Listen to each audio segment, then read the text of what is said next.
यमुनानगर में तो समस्या हैं, सड़कें टूटी हैं, गलियां टूटी हुई हैं, कोई डेवलपमेंट नहीं है। सड़क मिलती थी पहले, आजकल मिलती नहीं है। गुजरा गुजारों में सर्दी है तो कम से कम हमारा जो कोटा रहता है खरीदते हैं वो खत्म हो गया। तो बाजार में जो 15 रुपये रेट चल रहा है आटे का। सबसे ज्यादा बिजली दिक्कत हुई आज, बिजली बिल्कुल नहीं है, ना तोड़े रही ना गाँव घर हो रही। हमारे यहाँ की गलियों का हालात है, पानी में डूब रहे हैं।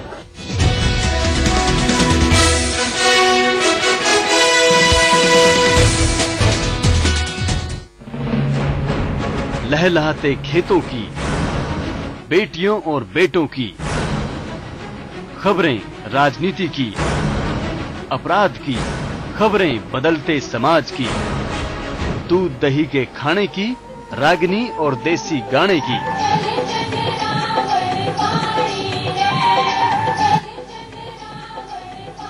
खबरें दूर दराज के गांव की, चंडीगढ़ से गुड़गांव की।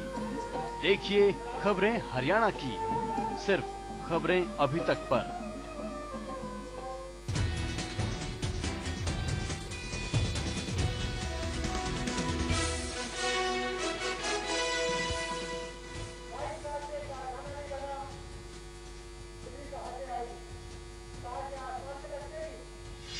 प्रदेश में कांग्रेस पार्टी के सत्ता में आते ही यहाँ के लोगों की 5 वर्षों के अंदर ही गरीबी एवं बेरोजगारी दूर कर दी जाएगी।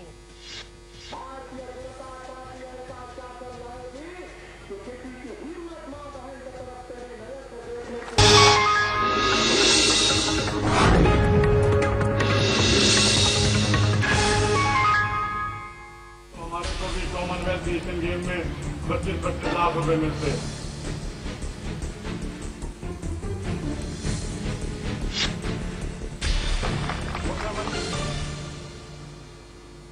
नमस्कार, खबरें अभी तक में आपका स्वागत है। मैं हूं रविंद्र और आज हम आपके लिए लाए हैं खबरें अभी तक की खास पेशकश, चुनावी धोखाधड़ी। जी हां, खबर आ रही है कि हरियाणा सरकार में मंत्री सुखवीर कटारिया ने मतदाता सूची में अपने लोगों के नाम दर्ज कराने के लिए खुद ही फर्जीवाड़ा किया था। अदालत ने सुनवाई के दौरान यह भी पाया कि खुद सुखवीर कटारिया ने ही अपने हाथ से फर्जी मतदाता पहचान पत्र बनाने के लिए संबंधित दस्तावेज बनाए और मतदाता आवेदन का फार्म भरा। अदालती कार्रवाई के बाद प्रदेश सरकार के खिलाफ हरियाणा में राजनीतिक तापमान गरमाने लगा है। हमारे को भी कॉमनवेल्थ एशियन गेम में 25 लाख रुपए मिलते हैं।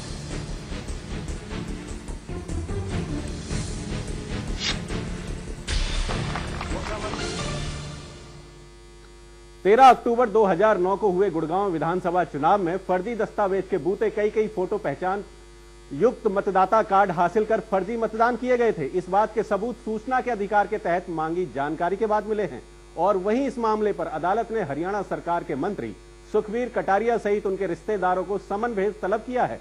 न्यायिक दंड अधिकारी प्रथम श्रेणी कविता काम्बोज की अदालत ने सभी दस्तावेज देखने और मामले की सुनवाई के बाद प्रथम दृष्टया उन्हें आरोपी माना है। जी हाँ, और आज के इस खास कार्यक्रम में हमारे साथ हैं मतदाता जागरूक मंच के अध्यक्ष ओम प्रकाश कटारिया जी। ओम प्रकाश जी, आपका हमारे कार्यक्रम में बहुत बहुत स्वागत। धन्यवाद। निर्दलीय विधायक और मंत्री के समर्थन से चल रही प्रदेश सरकार दबाव में है। विपक्षी दल इस मुद्दे पर सरकार की घेराबंदी में जुट गई है। मतदाता जागरूक मंच के ओपी कटारिया ने लोक जन प्रतिनिधित्व अधिनियम 1950 की धारा 31 के तहत 4 माह पहले अदालत में याचिका डाली थी। याचिका की सुनवाई करते हुए अदालत ने प्रदेश सरकार में मंत्री सुखवीर कटारिया और उनके परिवार के सदस्यों समेत 17 लोगों के खिलाफ आपराधिक षड्यंत्र, धोखाधड़ी, फर्जी दस्तावेज तैयार करने और जन प्रतिनिधित्व अधिनियम 1950 की धारा 31 के अंतर्गत प्रथम दृष्टया आरोपी मानते हुए सम्मन जारी किया है। मामले की अगली सुनवाई 20 मार्च को होगी। उससे पहले सभी आरोपियों को अदालत से जमानत भी लेनी पड़ेगी।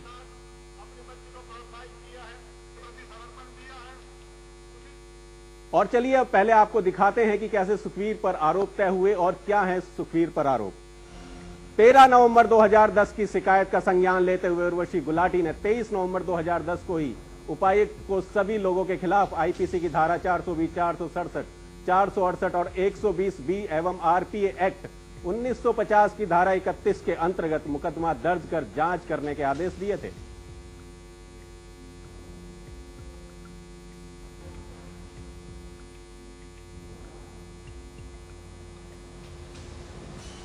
जी हां, वहीं अपर मुख्य निर्वाचन अधिकारी हरियाणा सुमिता मिश्रा को भी शिकायत दी गई थी।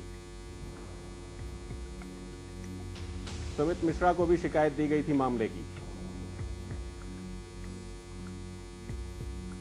और संज्ञान लेते हुए उन्होंने तत्कालीन उपायुक्त एवं जिला निर्वाचन अधिकारी को जांच कर रिपोर्ट सौंपने के लिए 25 नवंबर 2010 को पत्र लिखा था।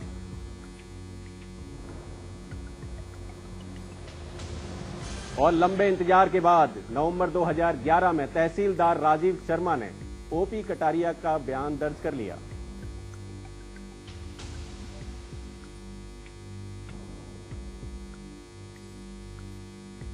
समन के बाद आरोपी तहसीलदार की कोर्ट में उपस्थित ही नहीं हुए। जी हां, सुखवीर कटारिया कोर्ट ही नहीं पहुंचे और वो समन के बाद तहसीलदार की कोर्ट में हाजिर नहीं हुए।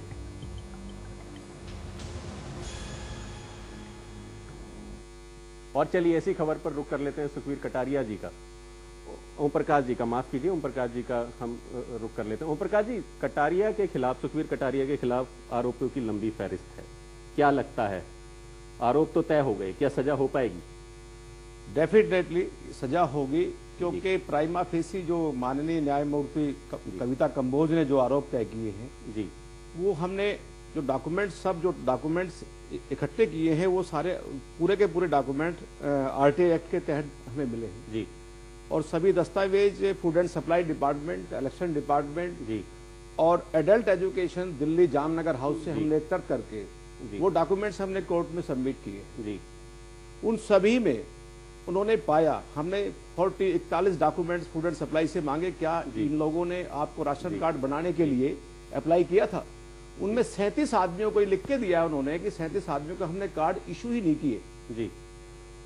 फिर एक डॉक्यूमेंट्स ऐसा निकल के आया जिसमें सुखबीर सिंह कटारिया के अपने हैंड रिटन जो डॉक्यूमेंट्स थे जी। तो हमने कहा ये हैंड राइटिंग तो एक उससे मेल खाती है। एक एप्लीकेशन आज से 2 साल पहले एक बिल्डिंग तोड़वाने के लिए उन्होंने पार्टिकुलरली एक बिल्डिंग तोड़वाने के लिए दी थी जी। तो हमने जो मेल उसका जो मेल खाया तो हमने देखा यार ये हैंडराइटिंग तो सुखबीर सिंह कटारिया की है जी। तो हमने एक डॉक्यूमेंट्स माननीय न्यायमूर्ति अर्चना यादव की अदालत से। प्रकाश जी, ये आपको कब बात का अंदाजा लगा कि पूरे जो वोटिंग है उसमें फर्जीवाड़ा हुआ है? सन 2009 में जो मेंबर पार्लियामेंट के जब इलेक्शन हुए थे तो पहली बार हिंदुस्तान में जो वोटिंग हुई है वो वोटर सूची से हुई जी।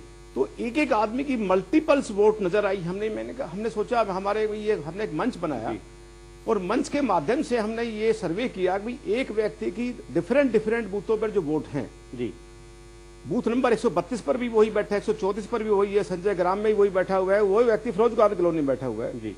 तो हमने एक प्रेस कॉन्फ्रेंस की जी। और सभी पत्रकारों को सूचित किया कि एक आदमी की जो मल्टीपल्स वोट हैं और खासकर जो जिनको हम पहचान सकते थे, क्योंकि मैं गुड़गांव विलेज से बिलोंग करता हूं जी। लेकिन जब मतदाता जब अपने मत का प्रयोग करने जाता है तो उसके बाद तो उसके अंगूठे पे भी उंगली पर भी स्याही लगाई जाती है, उसको एक पहचान मार्क दिया जाता है। तो एक ही आदमी 2 या 3 बार कैसे वोट डाल सकता है? हाँ, आपकी दुरुस्त बात है। ऐसा केमिकल है, अभी पिछले नगर निगम के चुनाव में हमने सर्वे किया तो एक केमिकल है, जैसे ही वोट डाल के आता है जी वो व्यक्ति वोट उसी टाइम उसको मिटा देता है। चलिए ये मुद्दे से अलग हट के बात थी। हम बात कर रहे थे कि फर्जी जो मतदाता पहचान पत्र बनवाए गए, फर्जी जो वोट बनवाई गई, उसकी जानकारी आपको 2009 में लगी?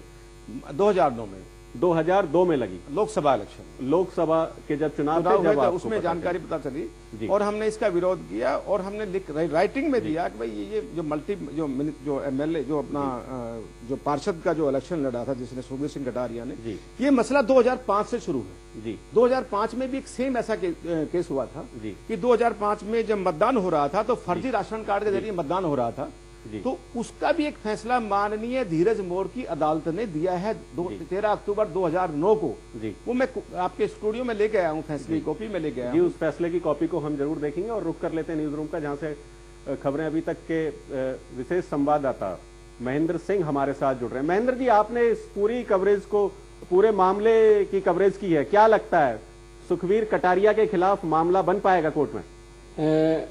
रवि, पहले मैं आपको ये बात स्पष्ट कर दूं कि ये देश में अपने तरीके का एक अनोखा मामला है जिसकी दूसरी मिसाल मिलना बहुत मुश्किल है। यह निश्चित रूप से चुनावी धोखाधड़ी है जो, और जिस पर अब कोर्ट क्या रुख लेगी वो तो कोर्ट ही बताएगी, लेकिन निश्चित रूप से इस पूरे मामले में सुखबीर कटारिया पूरी तरह घिर गए हैं। जी महेंद्र जी, इस मामले पर आप लगातार बने रहे, क्या आपकी सुखबीर कटारिया से किसी तरह की इस मामले पर बात हो पाई? रवि, पिछले 3-4 दिनों से मंत्री सुखबीर कटारिया जी को मैं बार बार संपर्क कर रहा हूं। मैं उनके निवास पर भी गया था, मैंने उनके सेल पर भी बार बार संपर्क करने की कोशिश किया, लेकिन उनसे किसी भी तरह का संपर्क नहीं हो पाया।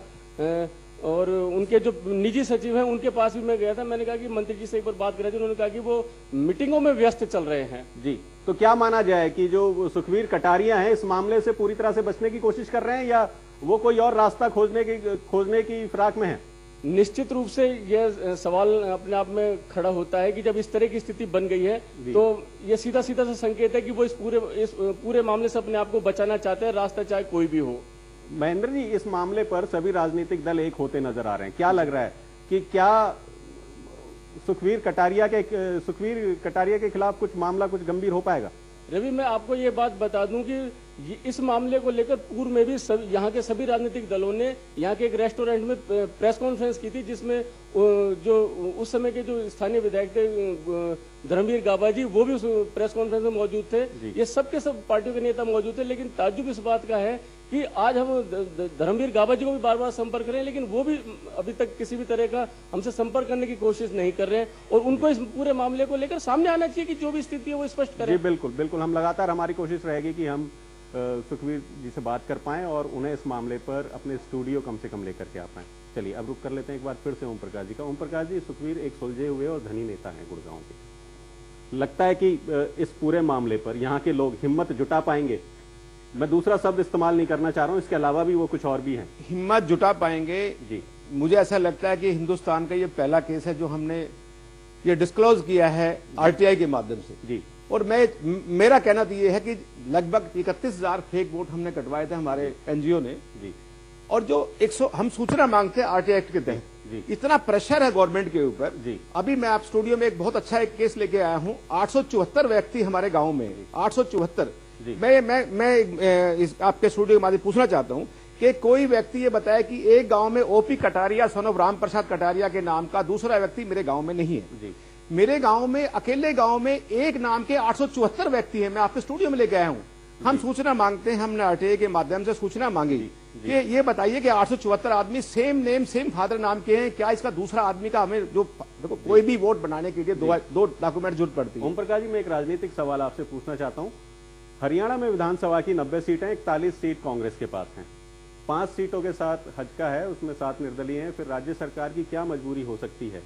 हालांकि हजका के जो 5 उम्मीदवार हैं सरकार में शामिल है, वो हजका की एक ही है। इस विषय में मैं आपका कोई जवाब नहीं दूंगा, क्योंकि मैं राजनीतिक मंच है हमारा। एनजीओ जो हमारी राजनीतिक मंच है। हम तो स्कैंडल जो फर्जीवाड़ा, जिस तरीके से ये लोग सत्ता में आते हैं, किस तरह ये लोग सत्ता में आते हैं, मैं आप स्टूडियो में आपको दिखाने के लिए लेके आया हूं। क्योंकि हिंदुस्तान के इतिहास में ऐसा कभी नहीं हुआ कि एक आदमी जो कभी भी अपने ईमानदारी से मेंबर नहीं बना, आज वो मंत्री पद तक कैसे पहुंचा है, मैं वो दिखाने के लिए लेके आया हूं आपको कि उसने कभी भी, एक आदमी क्रिमिनल आदमी है, एक क्राइम करता है, उसके पीछे मैं आपको स्टूडियो में ये क्या बताऊं आपको। ये चर्चा हम ब्रेक के बाद जारी रखेंगे। एक जो भी आप कागज लेकर के आए, हम उन सबका एक एक करके देखेंगे। बहरहाल समय हो चला है एक छोटे से ब्रेक का। ब्रेक के बाद ये गर्मा गर्म चर्चा जारी रहेगी। आप देखते रहिए खबरें अभी तक। हमारे को भी कॉमनवेल्थ एशियन गेम में 25-25 लाख रुपए मिलते हैं।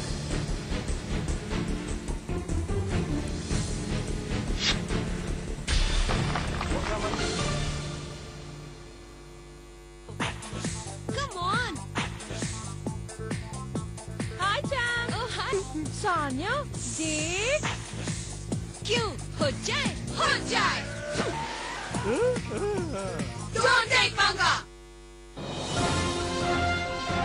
हरियाणा कोल retreads private limited, tyre retreading के सरताज, लेटेस्ट रिट्रीट टेक्नोलॉजी, मजबूत पकड़, कामयाब सफर, authorised agents Birla tyres and Indag, HCR, ready to retreat.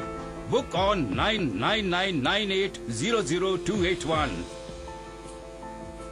दाग है तो इम्पैक्ट आजमाया? इम्पैक्ट? हाँ, इम्पैक्ट सिर्फ इम्पैक्ट में है 10-वे वॉश एक्शन, यानी दाग और मैल गायब और कपड़ों की केयर भी। जाने माने डिटर्जेंट भूल जाओगे जब इम्पैक्ट 10-वे वॉश आजमाओगे। Paltech, manufacturers of cooling towers, chilling plants and water treatment system.